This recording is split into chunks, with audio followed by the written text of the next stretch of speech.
Hijo de hombre.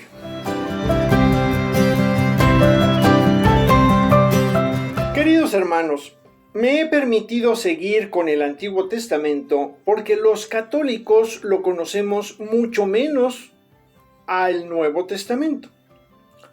Y la Biblia está compuesta por los dos testamentos. Ninguno es más importante que el otro porque ambos se complementan. El primero es prefigura del segundo y el nuevo es la confirmación del antiguo. Ambos son palabra de Dios y por algo quiso el Señor que ambos compusieran lo que hoy conocemos como Biblia.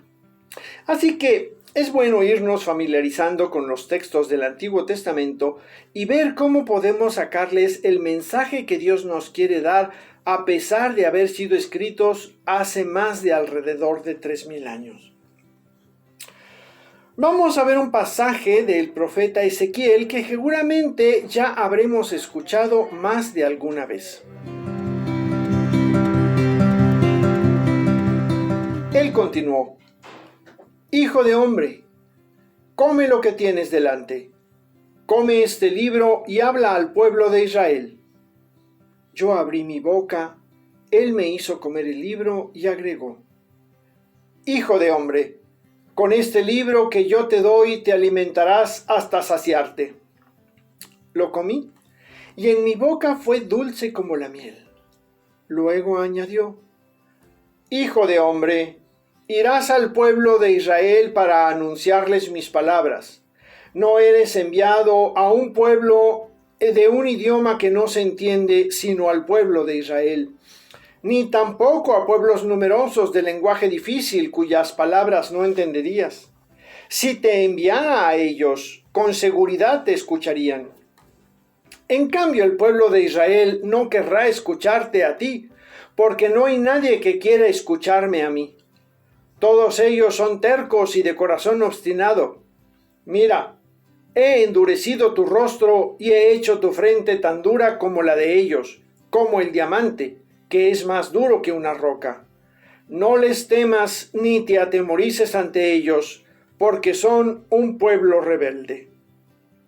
El Señor concluyó: Hijo de hombre, escucha atentamente todas las palabras que te voy a comunicar y guárdalas en tu corazón. Después irás a hablar a los deportados, a los hijos de tu pueblo, y que te escuchen o no te escuchen, les dirás: así dice el Señor Dios. Empecemos por contextualizar nuestra pericopa. Ezequiel es un profeta del destierro. En los primeros capítulos anuncia la caída de Jerusalén y termina el libro con el anuncio de la reconstrucción de la ciudad y el templo. A él le toca vivir todo el periodo del destierro. ¿Por qué es tan importante esta etapa de la historia del pueblo judío? Bueno, pues porque estuvo a punto de desaparecer. Se le destruyó su identidad como pueblo. Ya lo dice el libro de Daniel.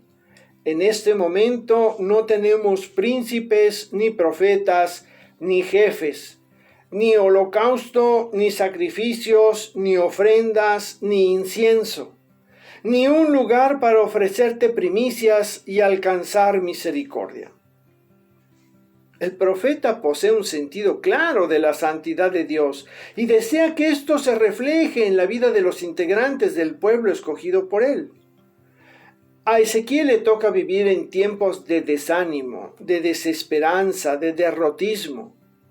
El pueblo tarda nada menos que 70 años en reflexionar y asimilar su casi desaparición, tratando de entender qué había pasado con la alianza que el Señor había hecho con ellos. Y así como llegó el destierro, llegó la reincorporación a la tierra que el Señor les había prometido. ¿Cómo podemos traer ese texto a nuestro día de hoy? ¿Cómo podemos actualizarlo? ¿Qué sucesos pueden ser símbolos de lo que hoy vivimos? ¿Qué nos quiere decir el Señor con este texto? Empecemos por el libro. Este libro o rollos lo podemos comparar a nuestra Biblia de hoy. Es lo que el Señor nos ofrece para poder interiorizar la palabra divina que este conjunto de libros contiene. Comerlo significa alimentarse de él, pero no en sentido físico, sino espiritual. Nutrirnos hoy día con la liturgia de la palabra y la liturgia de la Eucaristía. Comer al Señor es lo que hoy Dios pone a nuestra disposición. Y este comer no es solo la acción mecánica de ingerir alimentos, sino de estar bien nutridos. Esto, así como el alimento se descompone en nutrientes que son asimilados por nuestro organismo y nos proporcionan energía para mantenernos vivos y activos, así la palabra que se descompone en distintas actitudes, virtudes y fortalezas nos mantiene vivos cada día, física y espiritualmente, para lograr alcanzar la vida eterna.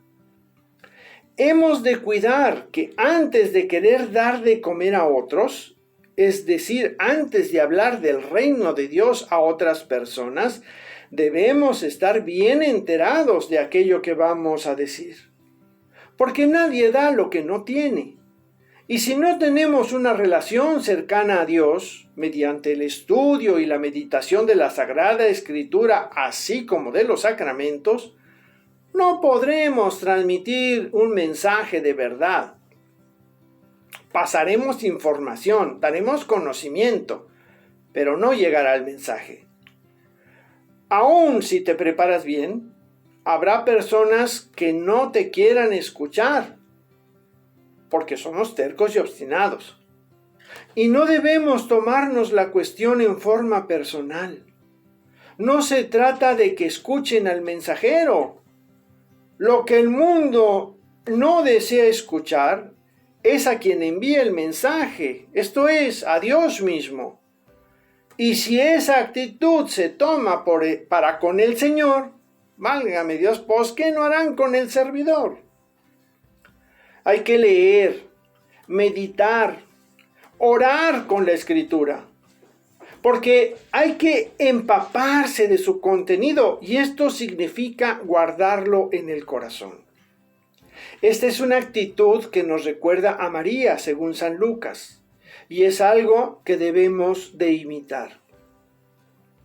Que el otro no te escuche no es justificación para dejar de actuar, para dejar de hablar. Y no necesariamente hablamos con palabras, también podemos hablar con acciones. Un profeta no deja de ser profeta y un cristiano jamás se cansa de ser cristiano. Es curioso también cómo se remarca la facilidad que tendrá el profeta al hablar. No eres enviado a un pueblo de idioma que no se entiende, sino al pueblo de Israel. Lo que significa que la dificultad no está en el exponer el mensaje, sino en la terquedad y obstinación de no querer escuchar a Dios. Sin embargo, el mismo Dios nos dice que no debemos atemorizarnos. Y puede suceder que no levantemos la voz por aquello de que me vea perjudicado en mis bienes, o en mi reputación, o en mi estatus, o incluso hasta la misma vida pueda llegar a estar en riesgo. Yo sé que no todos tenemos vocación para ser mártires, pero llegado el momento, ¿correríamos para alejarnos del peligro como los apóstoles en el huerto de Getsemaní? ¿O nos plantamos y asumimos las consecuencias como lo hizo el Maestro? El pueblo de Israel estaba sumido en la depresión. A estos, que hoy en nuestro medio en el que vivimos están dominados por la depresión, la amargura, la envidia, la avaricia, el desánimo, tenemos la obligación de hablarles y señalarles el camino. Si escuchan o no escuchan, es cuestión de ellos. El tema aquí es que no hay razón para callar. Todos los días, a todas horas, hay que hablar del Señor.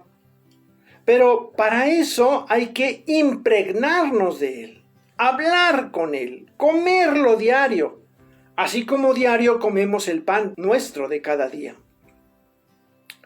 El pueblo de Israel es hoy la iglesia. Los deportados son todos aquellos que se han alejado a fuerza o por gusto, y a ellos hay que tenerlos presente.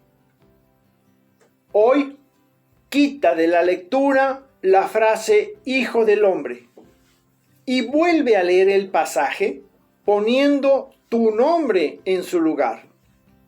Porque el Señor hoy te habla a ti y tú tienes que ir y hacer lo que se te pide, sin miedo, con plena confianza en Dios. Habla y di con el ejemplo las 24 horas del día. Y si alguna vez te hacen falta las palabras, úsalas, como decía San Francisco. Soy Jorge Cervantes del Instituto Bíblico San Jerónimo. Hasta la próxima.